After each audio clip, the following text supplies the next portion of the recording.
During the Cold War, Southeast Asia was again on the front line.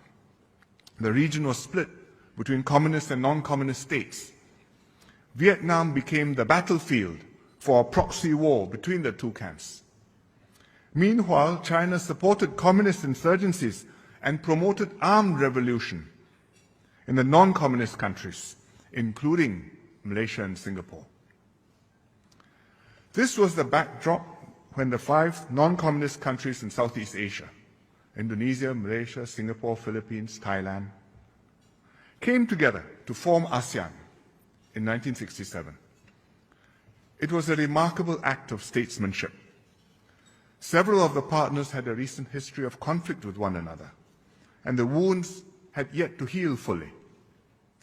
But with ASEAN, the 5 countries eschewed conflict and took the path of dialogue, cooperation, and friendship. We integrated into the world economy, linked up with the advanced countries, and thrived. Meanwhile, the communist countries in Indochina were held back for decades by successive wars and the rigidity of their command economies.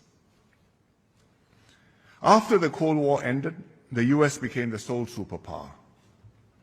Southeast Asia entered a new phase. The Indo-Chinese Wars finally ended, and the Indo-Chinese communist countries opened up. Earlier, Vietnam had invaded Cambodia, thus posing a serious threat to its non-communist neighbors. But now Vietnam joined ASEAN, together with Cambodia, Laos, and Myanmar. During the Cold War, the Communist bloc sought to export communism to the world. But China today is not attempting to turn other countries communist. Indeed, it's often criticized for being too willing to do business with countries and leaders regardless of their reputation or standing, citing non-interference in the internal affairs of other countries.